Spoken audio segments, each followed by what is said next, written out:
ジオンの歴史とその魂。かつて地球を離れた人々は新たな未来を夢見て宇宙へと旅立った。しかしそこには地球連邦政府の厳しい支配が待ち受けていた。宇宙に適応し新たな進化を遂げようとする者たちの自由は地球に縛られた古い価値観に抑圧されていたのだ。そんな時一人の男が現れた。彼の名はジオンズム大君。彼は語った。人類は宇宙でこそ進化する。ニュータイプこそが新たな時代を切り開くのだと。しかし大君の理想は彼の死とともに揺らぎ、その後を継いだのはザビ家だった。ザビ家は大君の掲げた理念を自らのものとし、独立を果たすべく戦いを決意する。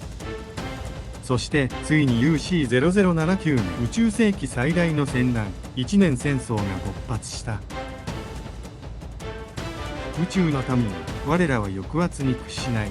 その叫びとともにジオン公国は地球連邦政府へと宣戦を布告した。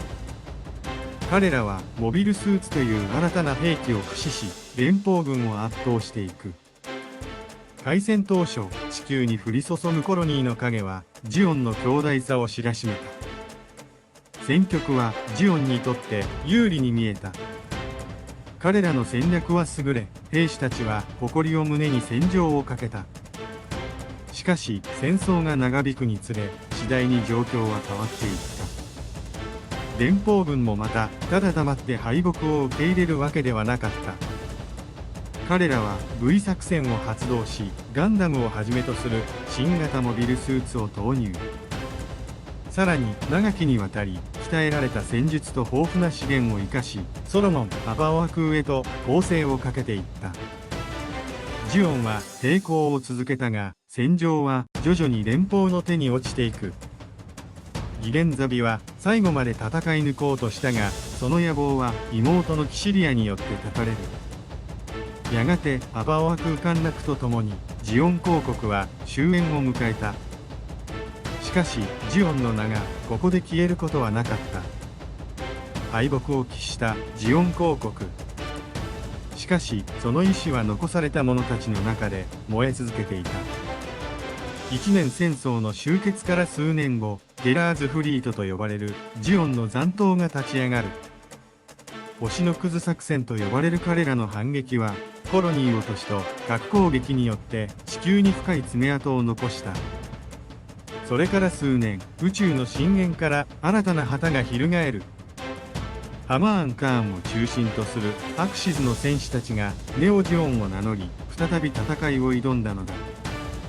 しかし彼女の野望もまた叶うことなく宇宙に散っていく。そして最後の希望を抱いた男がかつてジオンの象徴として戦場をかけた男、シャア・アズナブル。彼は再びネオジオンを起こしアクシズ落としを企てる。地球にとどまる者は滅ぶべきだ。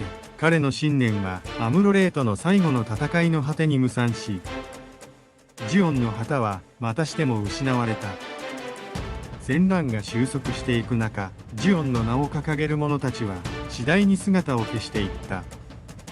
しかし宇宙の片隅にはまだ彼らの意志を宿す者たちがいた。 UC0096 年、袖付きと呼ばれるジオンの残党が最後の戦いに挑んだ。しかし彼らの希望はユニコーンガンダムの前に打ち砕かれる。そして時は流れ UC0120 年代、最後のジオン残党オールズモビルが火星で放棄するも、もはや彼らの戦いを支援する者はなく、彼らの名もまた歴史の闇に消えていった。ジオンは滅んだ。しかしその影響は宇宙世紀に深く刻まれた。モビルスーツ技術は戦場の在り方を変え、地球連邦政府はその力を強める一方で腐敗を深めていった。宇宙移民者の独立への渇望は絶えることなく、後の世代にも新たな戦いを呼び起こすこととなった。そしてジオンの理念そのものは多くの者たちの心の中に残り続けた。ジオンは理想のために戦い、その理想のために滅びた。ししかし彼らが掲げた宇宙に生きる者の自由を求める戦いは決して無駄ではなかった。人類が宇宙に生きる限りその名は忘れ去られることはない。ジュオンの歴史と魂は今なお語り継がれている。チャンネル登録、高評価お願いします。